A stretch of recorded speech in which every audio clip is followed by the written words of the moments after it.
transaction ID, number one, buyer wallet address, OX123. Guys, that's huge. What's going on? It's a new episode. Let's get some tunes going, per usual. It's a new episode of the blockchain series. I'm just going to leapfrog off of the last episode. Let me see. I'm going to pull up our our Rust project. Just where we had left off. We had left off just covering some ideas. Oops, did the same thing twice. Golly.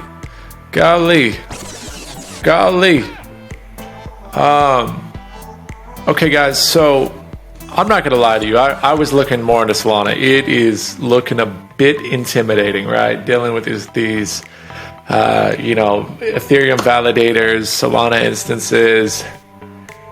It's going to be a good time. It's going to be a challenge. Do not get me wrong. I'm in this very moment. I'm a little bit intimidated. I'm like, this is going to be a challenge.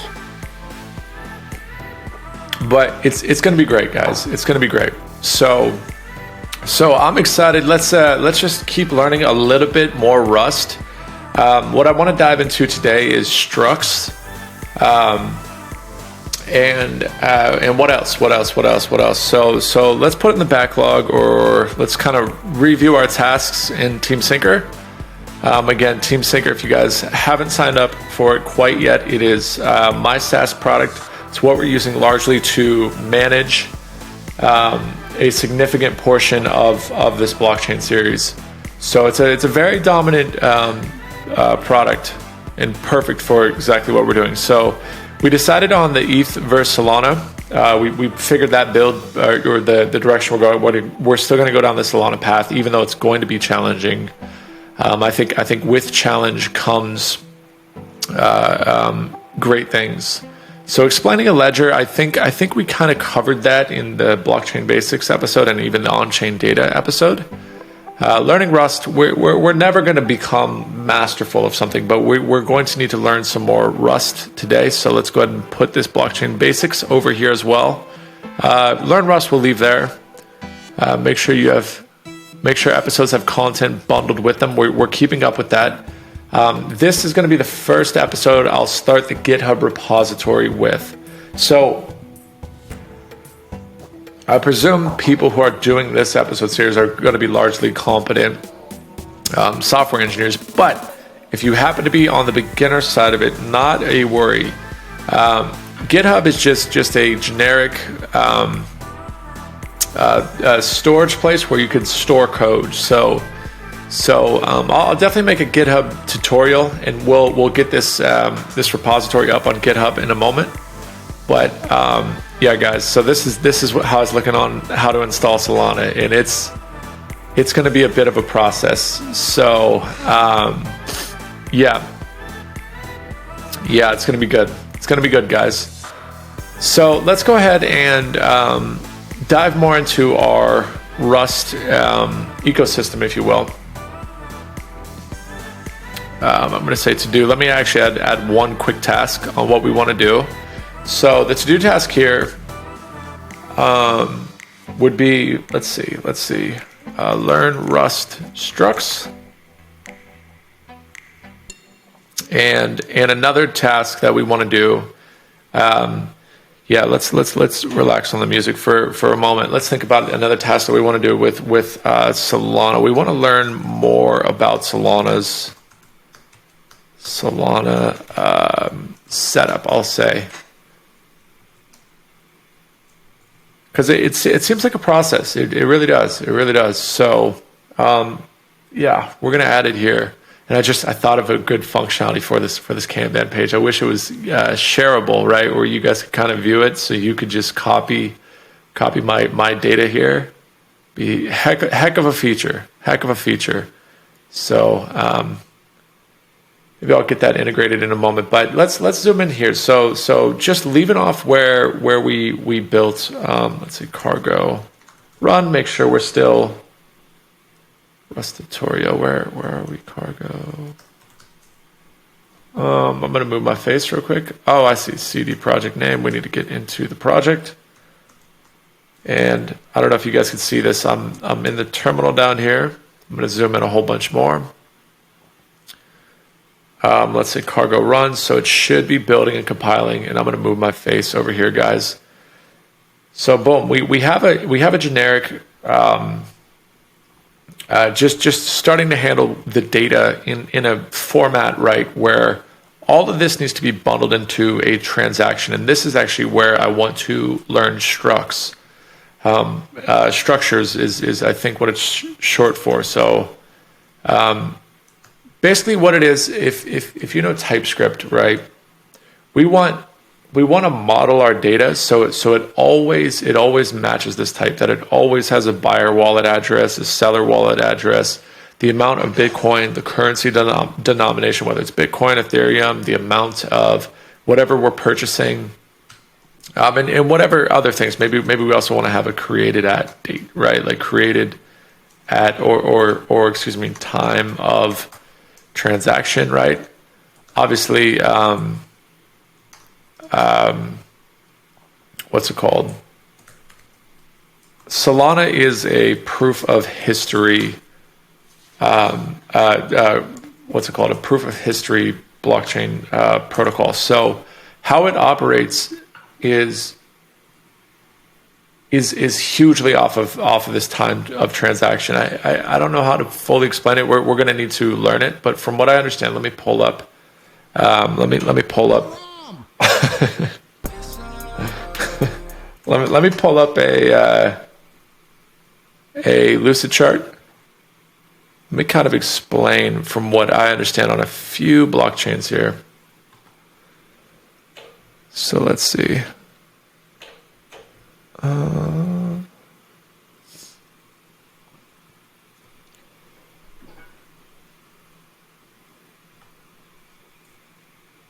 I actually genuinely don't know enough on proof of stake to give you guys just genuine, simple teaching points. So let's see. So proof of stake, there's a few different types of blockchains. We have proof of stake. We have proof of what else? Proof of liquidity or something? Proof of work. Proof of history. So let's read about them. Let's read about them real quick. What is proof of stake versus proof of work? Proof of stake uses randomly selected validators to confirm transactions and create new blocks. Proof of work uses a competitive validation method to confirm transactions and new blocks. Okay, so let's see. A cryptocurrency consensus mechanism for processing transactions and creating new blocks. Let's see.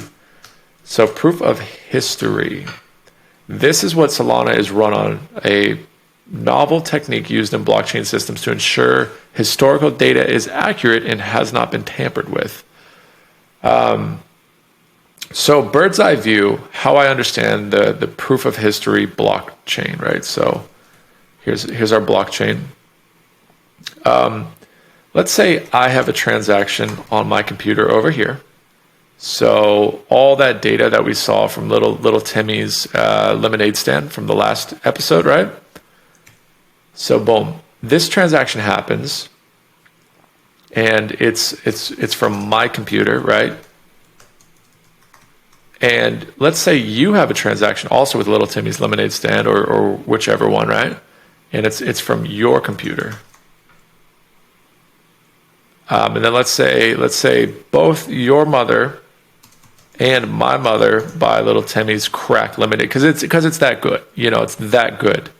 So your mother's computer, right, and my mother's computer, and we all have these transactions that ultimately end, and it doesn't really matter where I put these transactions around the blockchain. I'm just putting it to show that they're coming from separate instances, and from what I understand, for all of these transactions to get printed onto the blockchain, they need a date with it. So transaction date or some sort of like created at date, right? So just whichever date this is. So currently right now it's 12/09/23. And then it would be whatever time. So roughly 3:07. But we'll just leave it at dates for right now to keep it easy peasy. let's say your mother sent a transaction yesterday, and then let's say you sent a transaction tomorrow on the 10th, and then let's say my mother sends a transaction on the 11th, 2 days from now. We could all have different Wi-Fi's, right? So let's say in an alternative universe, we all send a transaction.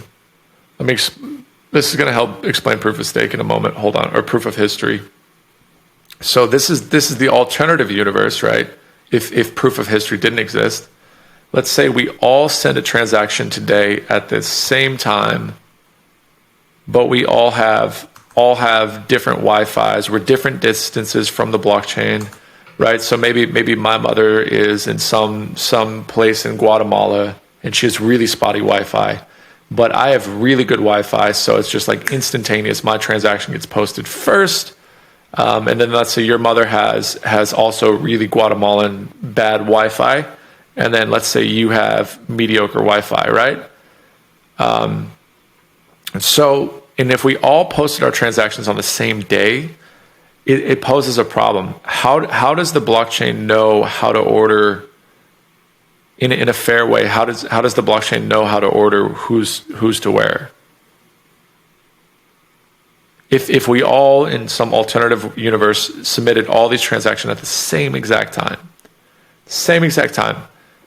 how would the blockchain know to order it this one first or this one first? And that's exactly how it would. It would do it by whoever's coming first.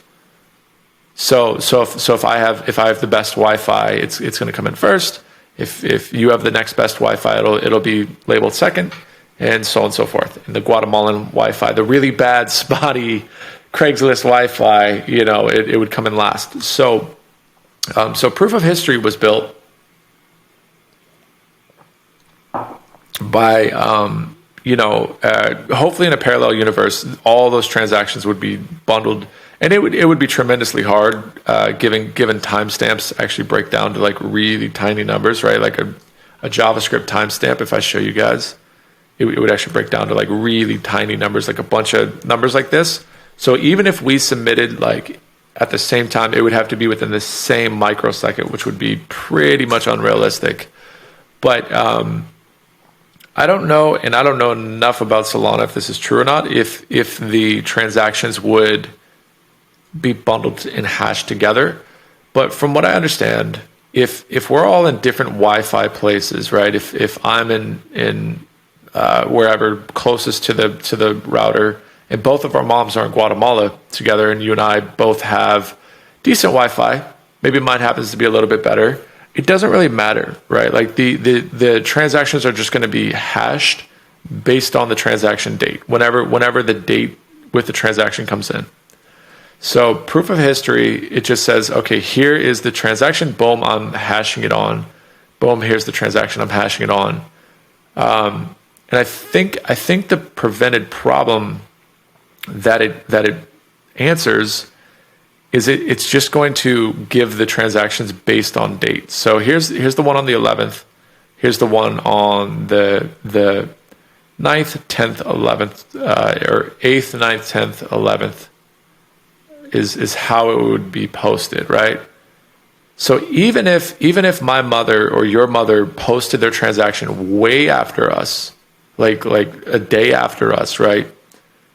Or excuse me, not if they posted it, like they posted it at the same time. They tried to generate the transaction at the same time, but if it came in after because they have really bad Wi-Fi, it wouldn't matter. The blockchain would still hash it in the proper order. It would still say, no, this one's the first one, it has this date.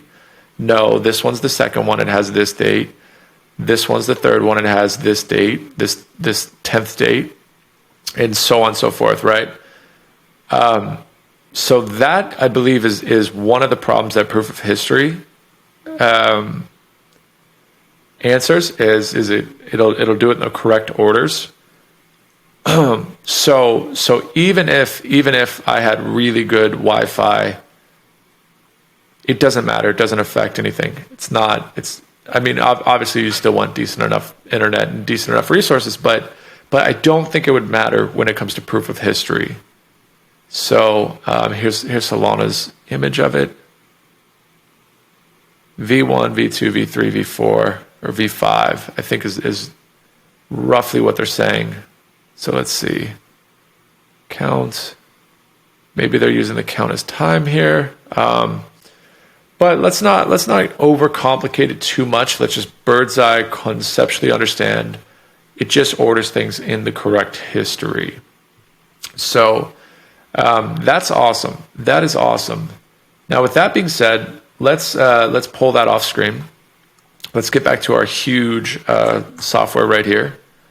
And what I want to build today is get this time of transaction into this bit of code. And I don't want to just print this as one line after another line. What I also want to do, right? I don't want to just keep saying, well, time of transaction, keep adding all of these, right? I want to build structs, and structs are going to, and this was kind of the biggest point. They're going to take all of this data and make sure that it keeps the same format. So we can say this transaction, we need a transaction struct that always has the same 5 pieces of information, or however many pieces of information we decide on. That's what we want to ultimately do. So right here, if we have 1, 2, 3, 4, 5, 6, we have 6 pieces of information. We want to build a struct that says lemonade, like transaction or something, right? Lemonade transaction. Let's see if we can build this out. I'm going to have to 100% look up Rust syntax, Rust structs. So let's look it up. So we build the struct, right? So user, I guess I don't need to do all this big typing anymore, but we'll say lemonade. Specifically the transaction, right? This isn't the lemonade struct. Because a struct for lemonade, let's kind of build some test structs to give you guys the idea of what a struct is. Lemonade, right? The structure of lemonade could be maybe has water, would be like a Boolean value of like yes or no, like true, it does have water. So it'd be a Boolean value. Well, let me not get into Boolean values. Let's just talk about what goes into lemonade. I'm trying to think of a few things, like liquid amount, like amount of liquid, right? Amount of liquid.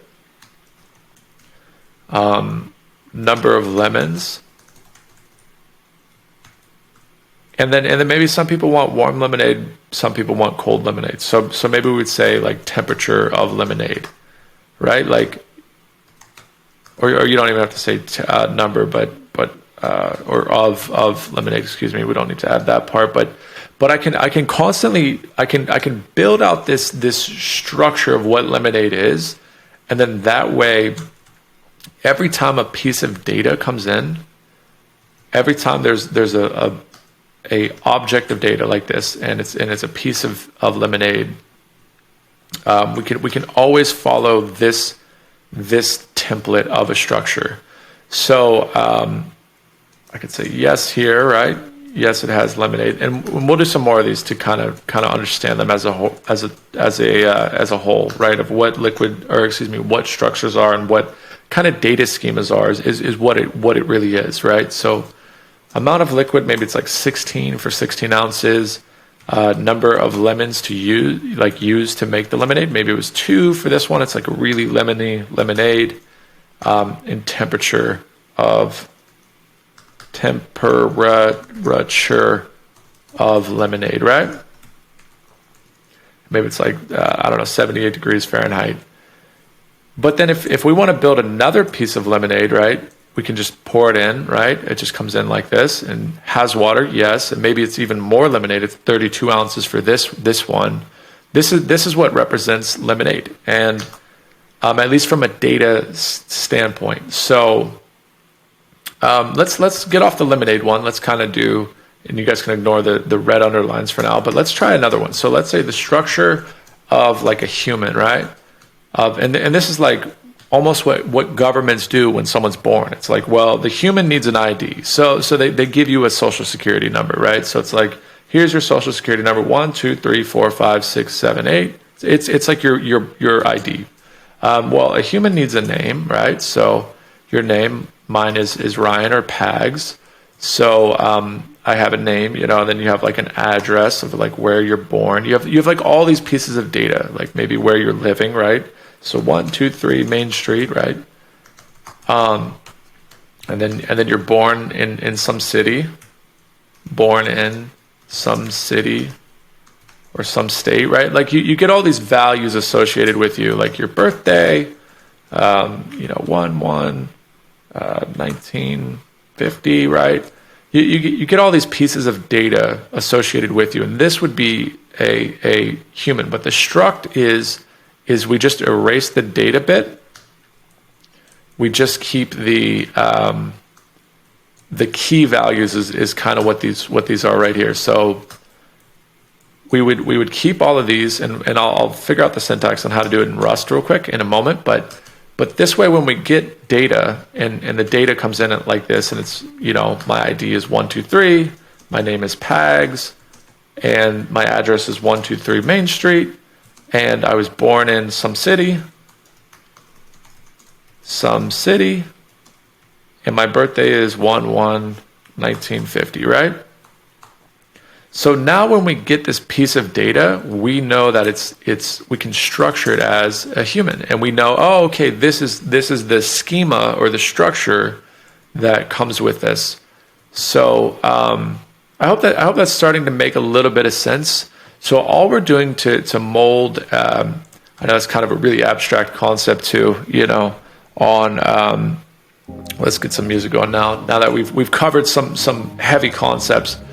But all we want to do with this Lemonade transaction is build a structure for what our Lemonade transactions look like.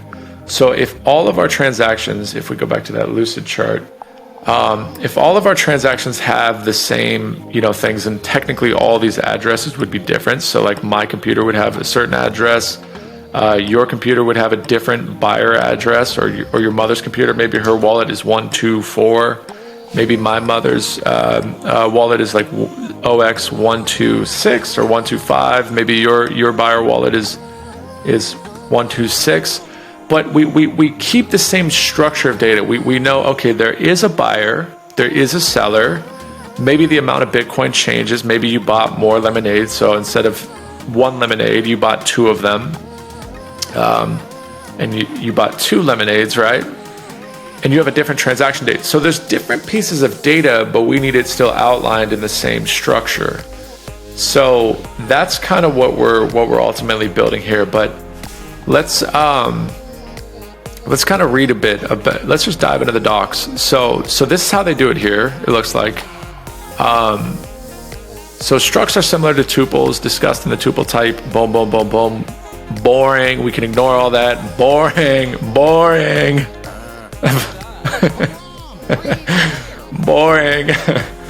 But we want to have Lemonade transactions, and each transaction we need to break down, and it's going to look something like this, where we have a few of these kind of key values, right? And then we're going to define the data types of what they are.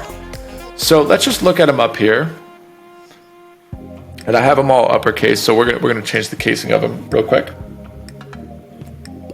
But let's bring them down here. So we're gonna have a buyer address, not Bury. We'll have a buyer wallet address, right? And this is gonna be a string value.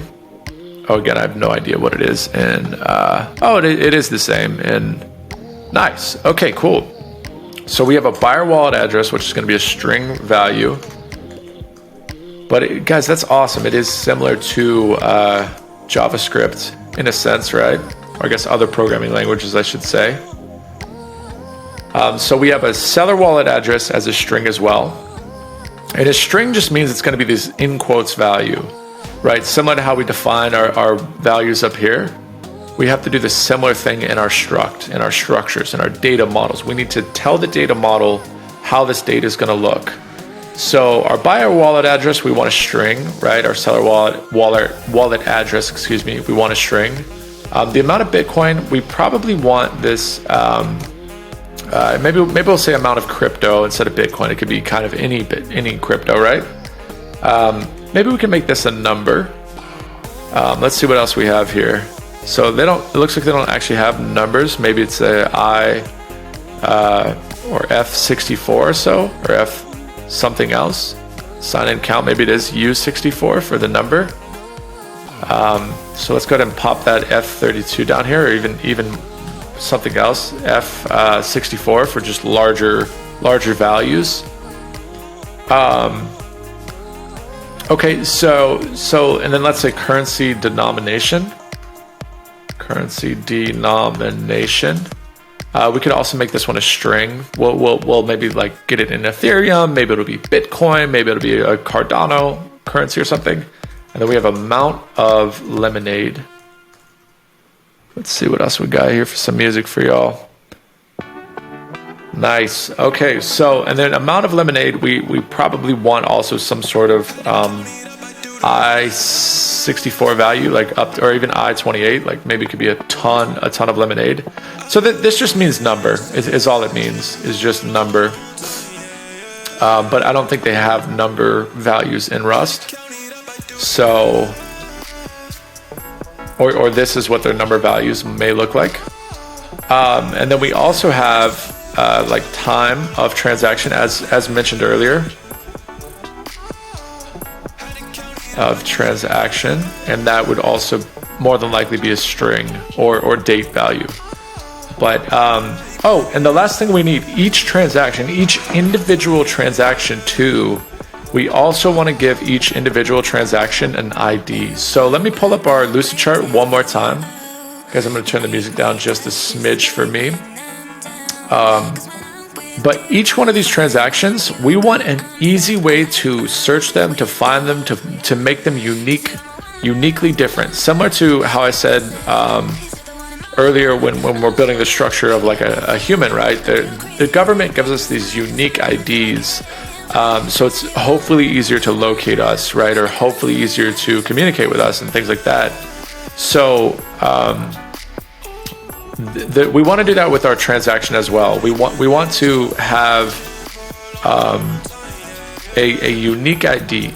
So this would be the first transaction, and it's not relevant to the order they're in, mind you. So it just needs to be a unique ID that is not repeatable. So if we need to look up a transaction, we can have, like, let's say we know the ID of this transaction, and if we search for this transaction, right? Search for transaction with ID, boom. I know it's a bunch of random words, but it looks unique, right? It looks unique enough. It's different from transaction with ID 1. Maybe this transaction has a unique ID as well of a bunch of random letters and numbers, and likewise with this one.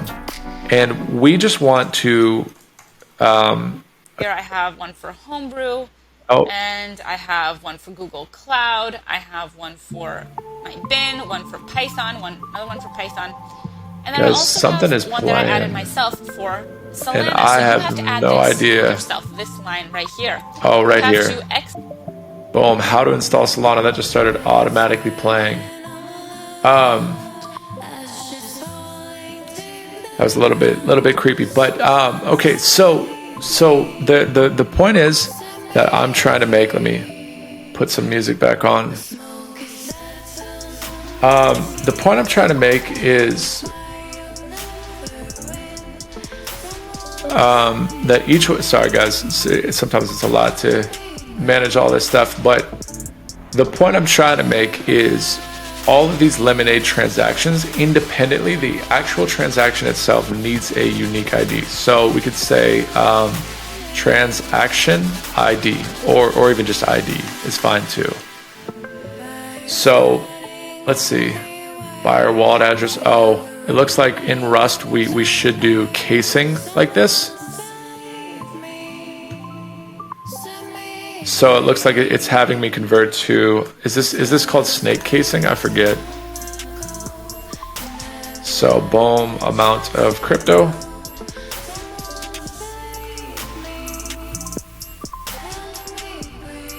and currency denomination. Sorry guys, I know I'm not as sleek with Rust right now, but I'm gonna get there. I promise. We're gonna get there. I promise. So this could now be the outline of our transactions with Lemonade's or with Little Jimmy's smart contract associated to his Lemonade stand, right?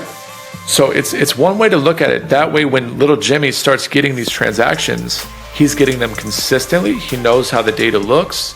His smart contract knows how the data looks. It's a very consistent way that every time he knows he's going to get his.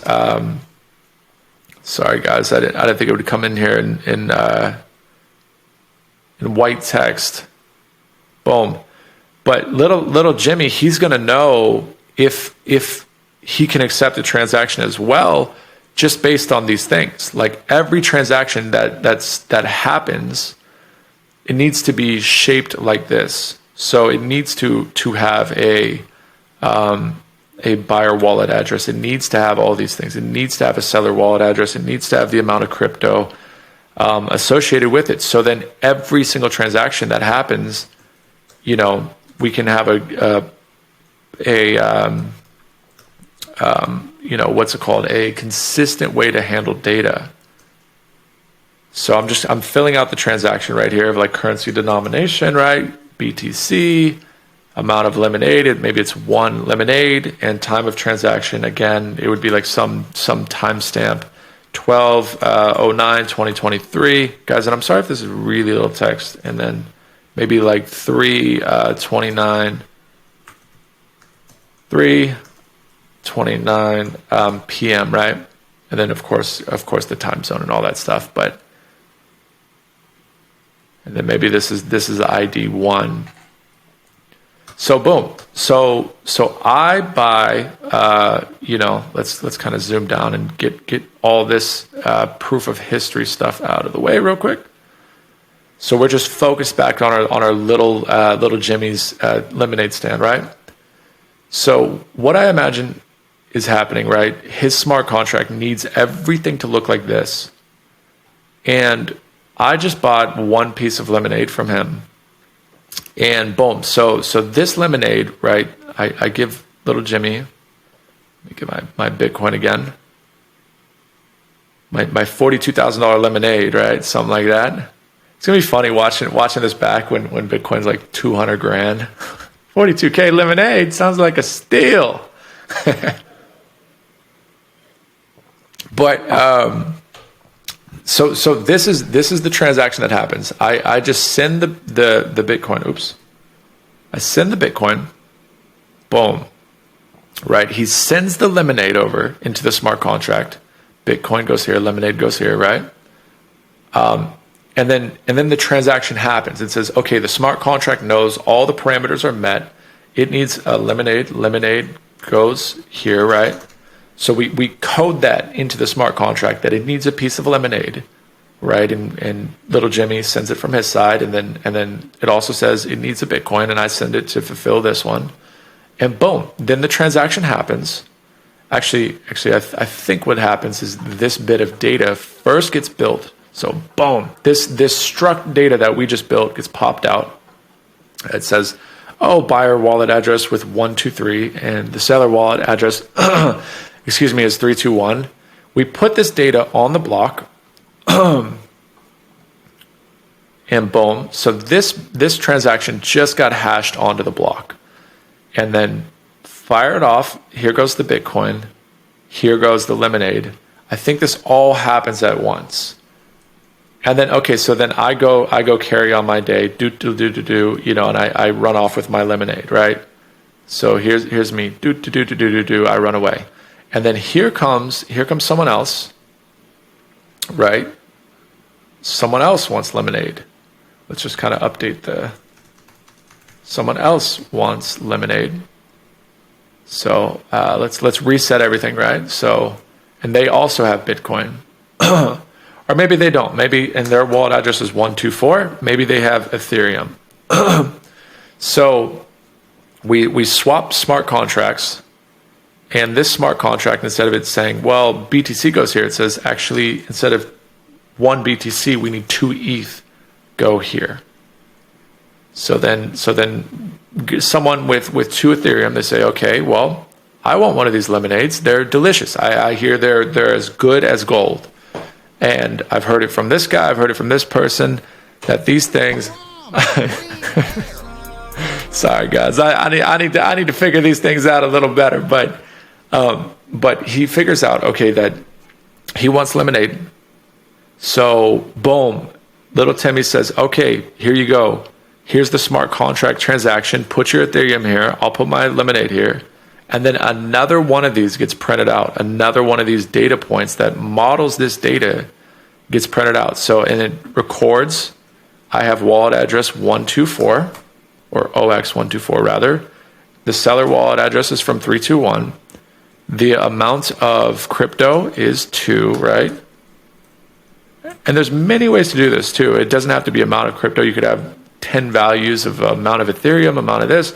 You could break this data however you want, right? And then he sends 1 lemonade for this, and time of transaction 12/09/2023, and it's at a different time. It's now at 3:33. And then this all gets hashed onto the block. And then little Timmy, he gets his Ethereum. And we get or this other person gets their crackhead lemonade, and they go on their way. They disconnect their wallet, and they go on about their business. So that's what I understand happens. And then obviously the block is getting filled up. We can see it has a ton of data. So then this entire block with all this data gets hashed onto and attached to the blockchain. Let's say he's on Ethereum's blockchain,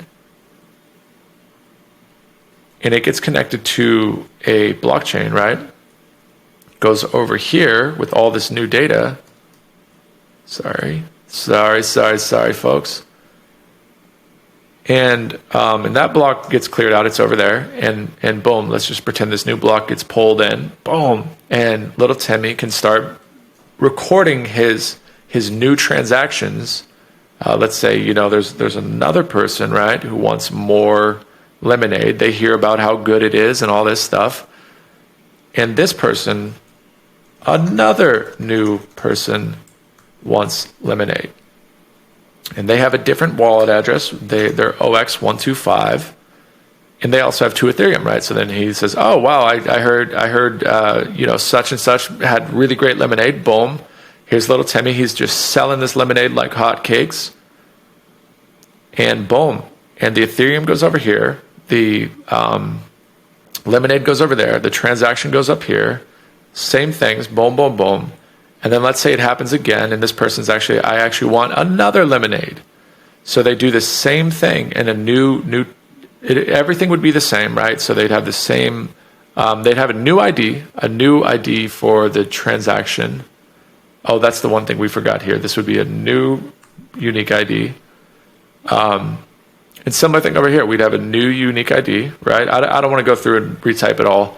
But you get the idea. And then this block gets connected to this block. Boom, just like that, right? They're connected.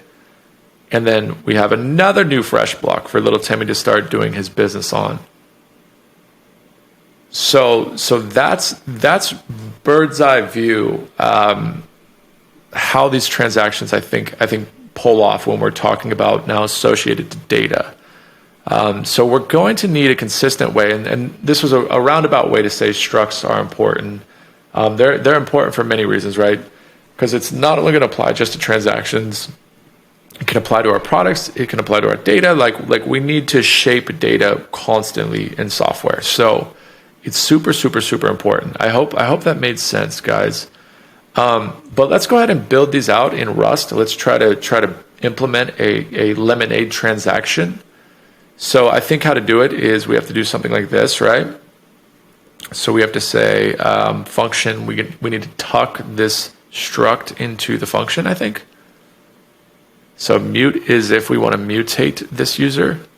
Down the road, if we need to change, we need to prefix the user value with this mutation variable. So let's see. Oh, sorry, I was getting a text message. Let me flip that over. Let's just kind of take a sec. You know, take a breath. Let's take a breath. Let's take a breath, right? And let's dive into it. Let's dive into it, guys. So, if we want to build a struct and implement it, is it as easy as just doing this? Let user equals this, and then how do we type it? How do we make sure? That's all I'm asking. How do we make sure that the type is the same? Oh, I see right here. That's how they're doing it. Okay, so from my understanding, then we can have a function, right? We can have the same function, but let's get a little more specific now. So let's say function handle lemonade transaction. Maybe we actually build a lemonade store, you know, guys. Maybe that's what we put all this work in for, right? So I say const new lemonade transaction equals lemonade transaction, and I think I could just start filling this out, right? I don't know. Let's break something. Or they say let. Okay, so let new lemonade transaction. Oh, is that how they do it? Okay. There ain't no way that's how they do it. That would be too easy. Okay, so then we just start filling it out. So just like that, we say that first ID, buyer wallet address. There is no way it's this easy, guys. I'm telling you right now, there's no way Rust makes it this easy. Not a chance, folks, not a chance. And this is where that first wallet address would go, and then we put another wallet address right here. And the amount of crypto, again, we said 1 for that big old chunk of Bitcoin. Or maybe we'll say 0.1. Currency denomination, we'll say that is a BTC. Amount of lemonade, we want 1 lemonade. And time of transaction, we'll put in that same timestamp of 12:09/12/23, and we'll say 3:39 p.m.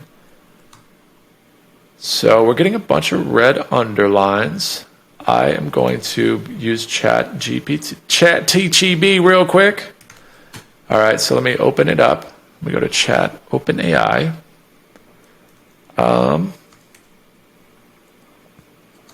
In Rust, I want to show this. I want to create a transaction for my lemonade stand. Can you console log this? So basically what I wanted to do was just print the print line, like exactly what we were doing here. The new lemonade sold, or exactly what we're doing up top, just similar thing, just print this one transaction. So let's see if how it kind of edits this.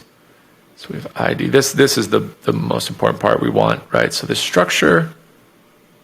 Oh, I see. Oh, so it is that easy. We just needed to make sure that these are all going to string. Fun. Okay. So let's try it out. So to string. Wait a sec. Hold on. We missed this bit right here. Handle lemonade transaction. So they have a little bit different casing in Rust. So handle lemonade transaction looks like we arrow into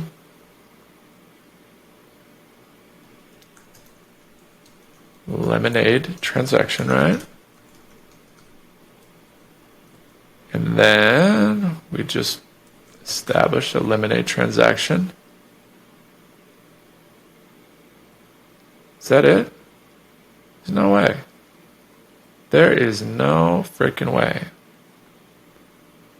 Okay, so I'm just going to copy that in then, paste it. Lemonade transaction. There is no struct with lemonade transaction, but there is. Okay, so I'll say const new Let's try one more time. New transaction. How did the docs do it? So you guys, sometimes it's just a matter of breaking stuff. It looks like we're kind of doing it right here, right? Might be doing something a little different. Just kind of break stuff, mess around, right? See what works, see what doesn't.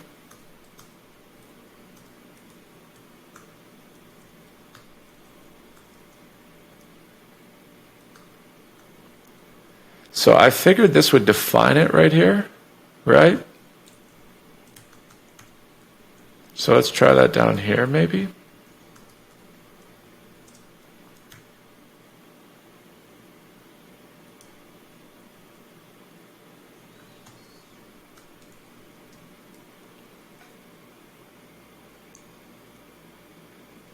I'm not sure. I'm not sure why we're getting all these red squigglies, folks. But these are the subtleties of learning a new, definitely a new language, right? Where, it's like I've never used Rust before, so there's going to be some challenges. There's going to be some trials. I feel bad, guys, if you're watching and it's just me struggling through. But it's going to be a fun struggle. It's going to be a ton of where's some more fun stuff, right? I need something to hype us up a little. I love it. I'm sitting there tweeting, bing, bing, bing. You press a button, bing, bing. They all hand you checks, bing, bing, bing, bing.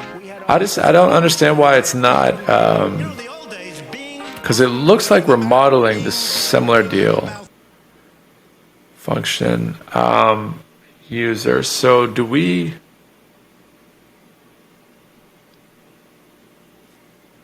It looks like we're modeling it very well, right? Very identical. Saying function main. Well, this one's a little different, but we've tried that now, and that doesn't work. Well, let's try it one more time. Let's try one more time. So I'll say let first transaction equal this. And it keeps popping up with this new double click to insert. Okay. Maybe we delete this now. Maybe we delete this. No.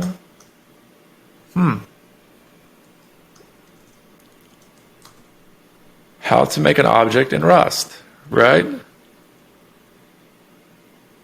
Just copy all this code and paste it down.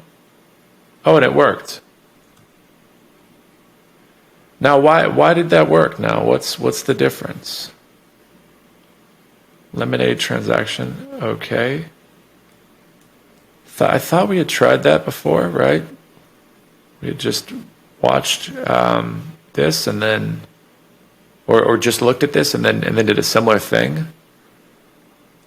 Guys, but I do love this part of software, I'll be honest, where it's like just a pain in the butt, you're kind of struggling.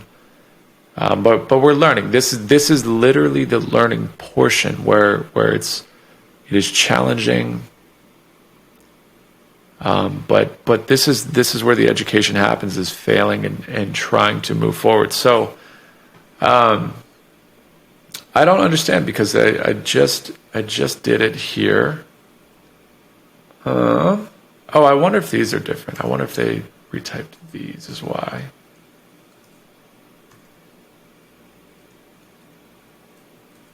What's the difference here? Oh, I spelled address wrong. You love to see it, folks. You love to see it. You love to see it. Okay, so let's console log that. Glad we glad I got over that. I'm sure you guys had seen that earlier. But okay, so, and I'm gonna have this in the GitHub or in the repository. This will be the episode 1, day 1 of moving this thing forward. So we're technically episode 4 or 5, I think. But I'm going to start breaking them down in the GitHub repository and show you guys. So, so little Timmy sold a lemonade. And here is a lemonade transaction. Now, can I just pop it in here like this, right? If I say first, let first transaction equal this. I think so. So let's try it out. Let's see. Expected lemonade transaction found. Huh. Love it, guys. We are just learning. Whole bunch of learning, a lot of learning going on right now. Tons of learning. Okay, so or can I just define it as lemonade transaction down here? Will that work? Print. Oh, we forgot print line. Forgot that bit. Need that. So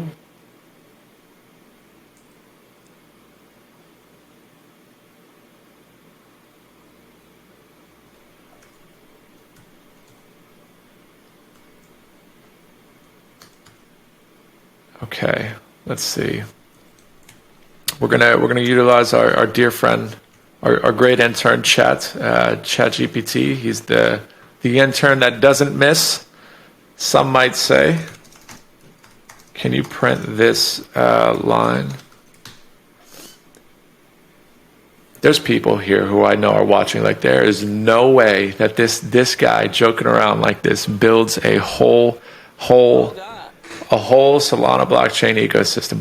But I assure you, having fun with things. I assure you, it makes it so much more fun. Across time, it's like you have to have some fun. You have to joke around, take it lighthearted. It makes it so much better, so much easier to deal with. Oh, okay. So then we call the transaction, and we can print it in main. It looks like. I don't know if that's relative. I don't know if that's related that it has to be in main. But let's get rid of some of this stuff, right? Let's try. So we'll say first transaction. So this is going to represent little Timmy's first transaction, right? Handle lemonade transaction. Let's say print line. Oops. Little Timmy. Maybe we'll say congrats, little Timmy.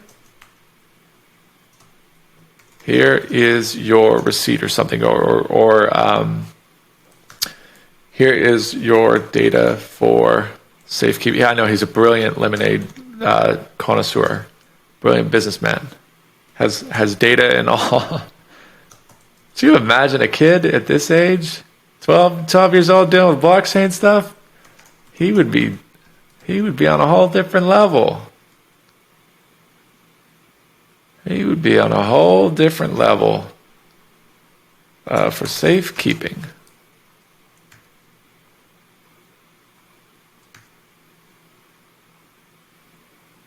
So why does it? Oh, okay. So we have to do this. It looks like that represents.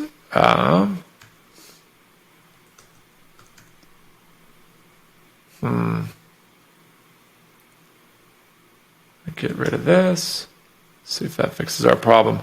Guys, a ton of learning here. Ton of learning. So let's see, let transaction equals this. Oh, I see, and this has to be at the top of the stack, maybe?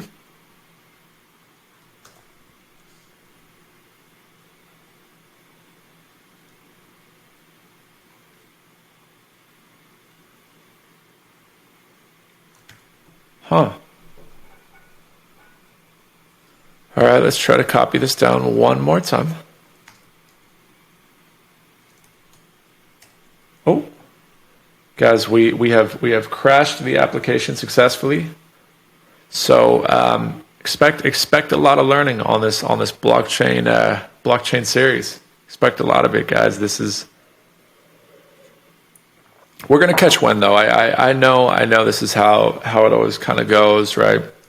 Happened with many builds of mine. Happened with Team Syncer as well, where at first I didn't know what I was doing, and then you start to figure it out. You know, you start to chip away at it, and before you know it. Okay, so looks like chat has reordered a few things. So again, I'm gonna put this in the description, but you can kind of look at it this way, right? Where there's a derived debug. This just looks like our ESLint command to ignore things. But most importantly, we've developed our struct today. We've built out transactions. Let's go ahead and delete all of this real quick. We actually don't want it. We just want to highlight the transactions here. I'm unsure why it's saying that this is never read. Unsure why. I'm going to try to delete this as well. Okay, well let's run it. Let's see if it works, guys. So all that work, and let's see if we can get at least something printed here where this struct is shown on the screen. Let's do it. So cargo run. Little Timmy sold a lemonade. Transaction ID number 1, buyer wallet address OX123. Guys, that's huge. Guys, that's huge. Come on. Currency denomination, so on and so forth. All right, so took a little wrestling to get there, but we got there. So thank you for sticking it out. I know it was a bit of a wrestling match. Guys, I'm gonna see you on the next one. I got some more homework to do on the Solana blockchain, but I'm gonna see you on the next one. See you soon.